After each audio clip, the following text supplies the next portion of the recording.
Good morning. Welcome back to the last concept in the mitosis.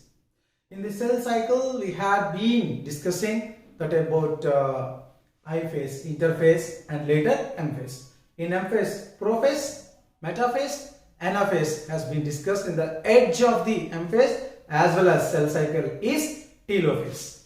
So telophase means end of the cell cycle. In the telophase, what will happen? And after telophase, what is the result? Then does the cell cycle will be continued or not? These are the things today I am going to discuss with you. Here, one should understand the prophase. So in the prophase, what is happened? Prophase is the first phase of the M phase. Here what exactly happened, you just recall. Condensation taken place, right? And chromosomes are formed and scatterly arranged but not central. Different side, that upper side and lower side and sides.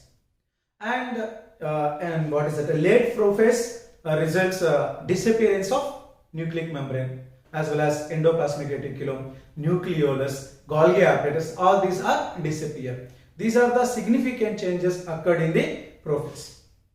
So don't think that why sir is discussing prophase at the time of telophase. There is a connectivity. What exactly happened in the prophase will be reversed in the telophase. That is the reason I just remembered the things which happened in the prophase. Let us see what are the things exactly opposite happening in the telophase. So telophase is also considered as reverse prophase. I just said that things which will happen in the prophase are oppositely happening in the telophase. That is the reason telophase is considered as reverse prophase. Let us say one by one. Chromosomes will reach to the respective poles. So, this is the cell where we stopped the discussion by the help of diagram, that is in the anaphase. In the anaphase, from the metaphase plate, they are pulled towards the poles respectively by the help of spindle fibers. Then equal number, right? Then this is the centriole, and by the help of the spindle fibers, these are chromosomes. And I already told you this is also called future chromosomes, right? Future nucleus also we can call it. So this is exact scenario happened by the anaphase. After anaphase, they are called future nucleus. Why? These are the genetic material having components, nothing but chromosomes. So spindle fibers will be disappear. Then if you see half of the cell, which half? Either upper half or lower half. You just focus on one half of the cell. That is, first example, upper half if you observe, this is the number of chromosome. And this is centriole, and lower half if you see, these are the chromosomes, this is centriole. Without spindle fibers will be disappear. Then these chromosomes consist of a genetic information and it could be act as a nucleus. So that is the reason in the anaphase we called it as future nucleus, right? So chromosomes will reach to their respective poles. So chromosomes reach upper pole as well as lower pole. Have you understand the first point? Why it is reversed from the prophase means in the prophase chromosomes comes towards the center, nothing but late prophase. Understand? They are scatteredly arranged but not towards the poles overall. This cell. Next, second point, decondensation takes place for the chromosomes. So if this chromosome, I am explaining here, having the two arms by centromere, and it considered as a condenser one. Where does exactly condensation taken place? No doubt, that is prophase. But here decondensation takes place means it will become just like this. It will become a network-like structure. Understand? So in the prophase, chromatin become chromosome. In the telophase, chromosome become chromatin. That is why it is called reverse prophase. So chromatin become chromosome is called condensation, becoming thick, and it has an individuality. Whereas decondensation means chromosome become chromatin. It loses its individuality. Chromosomes lose its structure and become net. So all these nets together form and look like chromatin net. This chromatin net is result of decondensation. Just like upper side, lower side also decondensation taken place and chromatin formed from the chromosome. Understand? That is what the second point. In second point, what I explained, decondensation of chromosome means chromosomes will not be there. Chromosomes lose its individuality and become network-like structure is called chromatin. Now third point, chromosomes no longer seen. Have you observed any chromosome after this phenomenon? No, right? So that chromatins are no longer observed in the telophase or reverse prophase. Next point, chromosomes become chromatin by decondensation. So that chromosomes lose their individuality. That is what I explained. That's the third point. Fourth one, nuclear envelope develops. Nuclear envelope. Where is the nucleus? Have you seen the one nucleus or two nucleus? There are two future nucleus, nothing but pronucleus.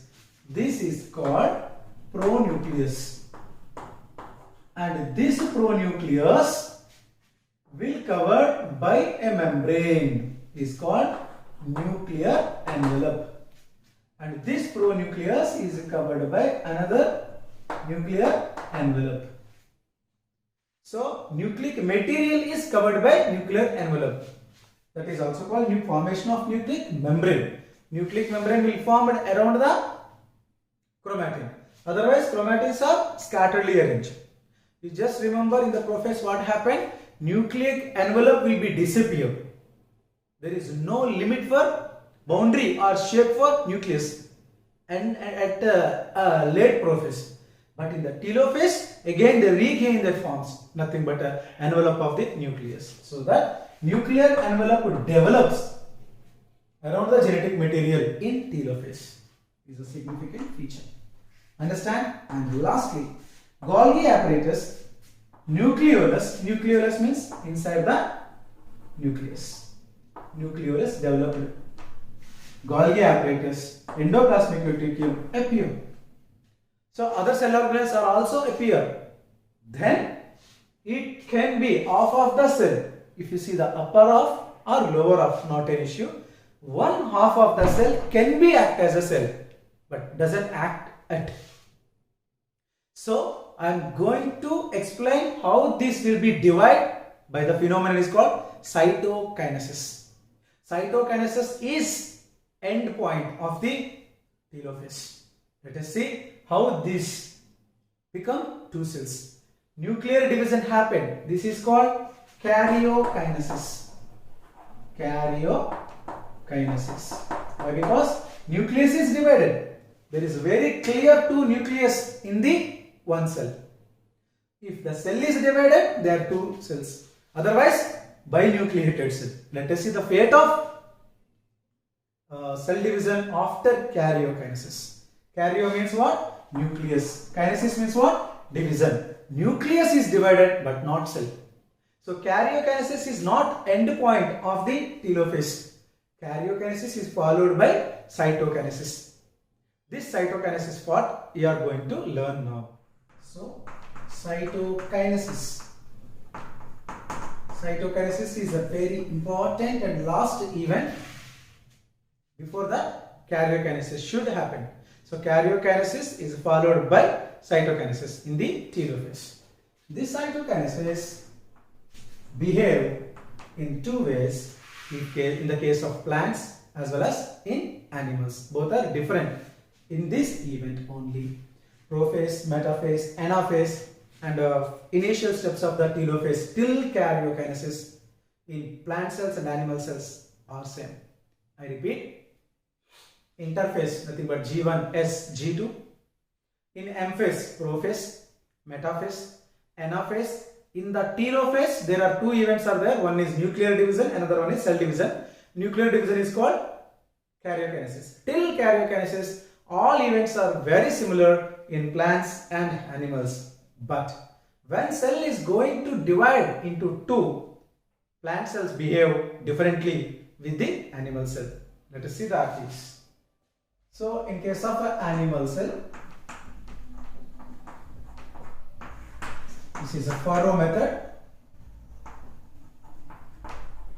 and it is also called centripetal phenomenon. So let us discuss this one, later we will compare. If you think this is an animal cell, this is cell membrane. Animal cells do not have cell wall. Clear? So this cell membrane will have a notch just like this on the both the sides at the center out of both the nucleus. Then this is called furrow. As time is prolonging in the cell division, this furrow increases just like this. Are you observing? So increased furrow and so on. At one point it will be divided. So this is cell 1 and this is cell 2. By the telophase, by karyokinesis and followed by cytokinesis, two cells were released. They are called daughter cells by a furrow method. And this furrow is going towards the center, not away from the center. From the edges at the center, it is center of the cell, it is going to the midpoint. That is why it is called centripetal phenomenon. Then one cell undergone divide and gives two equal cells. So this is horizontal or vertical. Obviously this is transverse section. In case if it is a plant cell, then this phenomenon is completely absent. Let me take it back. So come back. This is a cell. Cell membrane is present. Furrow is absent here. Cell wall is present in case of plant cell. In plant cell, above the or over the cell membrane, there is a cell wall. The cell wall is made up of cellulose. So it is a very tough material, cannot be easily break. So that it is also not flexible. So furrow cannot be generated. Understand? So from here the division begins from the center towards poles. Not poles, towards sides. Poles means you will understand upper side and lower side, not sides. I'm sorry. So from the center, division occurs towards the sides. That is what is called centrifugal phenomenon. Okay. Cytokinesis, nothing but cell division, is a centrifugal phenomenon in case of plant cells because their division starts at the center and goes towards the sides. Whereas in the animal cell, actually they are coming from sides.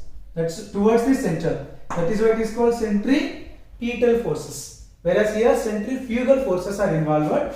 If this is the cell, the forces are going away from the center. Even though the cells are two daughter equal cells were formed. But way of section is important. Both are horizontal, but here forces are towards the central. That is what is called centripetal. Here forces are away from the center towards the corners. That's what centrifugal. But here furrow helps to divide the cell. But here who will help the cell division? Simple. There are some important bodies were involved here. They are called phragmoplasts. Phragmoplasts are made up of Golgi vesicles plus microtubules. Microtubules nothing but spindle fibers, just like tubular protein made. These Golgi vesicles secretes calcium plus magnesium pectate. These two are very hard, act as just like a rods, okay, means for strengthening. So calcium and magnesium pectate are becoming hard, secreted by the Golgi vesicles.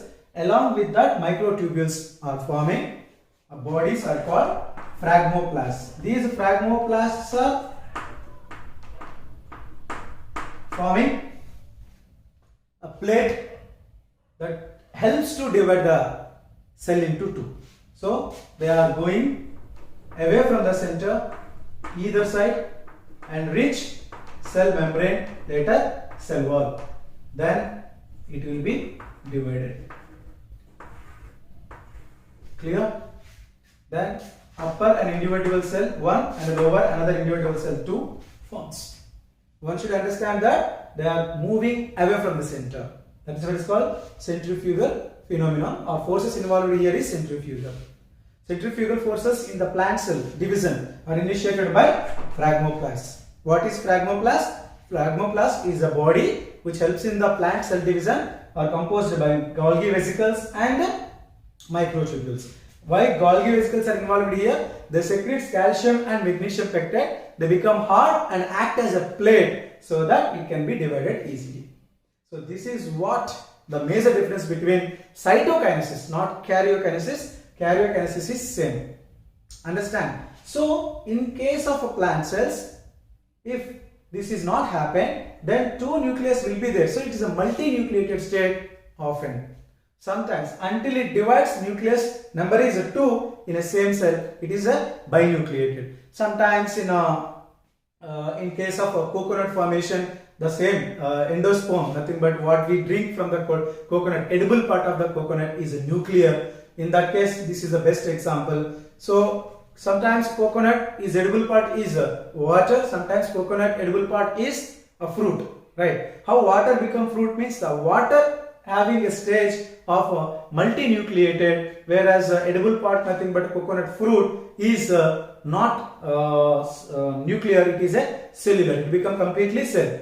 Means what I am trying to convey is, whenever this stage is there in coconut, water will be there. What is this stage? When nucleus is there until cell division completed. Once cell division is completed, water become coconut fruit. So it's the best example for the endosperm in case of coconut. Clear? So multinucleated state can be seen until cytokinesis happens in the plant cell. I said. Clear? Cytokinesis is the phase of the cell cycle during which the cytoplasm actually divides. It follows nuclear division and involves the splitting of the cell into two cells. In animal cells, cytokinesis is achieved by a constricting belt of actin filaments interacting with myosin. As the filaments slide past one another, the diameter of the belt decreases, pinching the cell and creating a cleavage furrow around the cell's circumference. Constriction proceeds and the furrow deepens until it eventually slices all the way into the center of the cell. At this point, the cell divides in two. In plant cells, membrane components are assembled in the center of the cell to form the phragmoplast. These components are vesicles derived from the Golgi apparatus. The vesicles travel along microtubules, and their content forms the cell plate. The cell plate continues to grow outward until it reaches the cell membrane along the perimeter of the cell. Cellulose contained in the vesicles is then laid down between the new membranes, creating two new cell walls. Pectin is also deposited in the space between the daughter cells. So by this I can say mitosis is completed with the proper phases of interphase and M-phase. In M-phase, all the 4 stages, what are they? Prophase, metaphase, anaphase, telophase. If you divide the telophase, again karyokinesis and cytokinesis. In cytokinesis, how does it happen in the plants, in animals? In case of the plants, what is the major difference? About the telophase, you will have an assignment. Okay guys, I hope you understand the concept. Enjoy the assignment. Bye.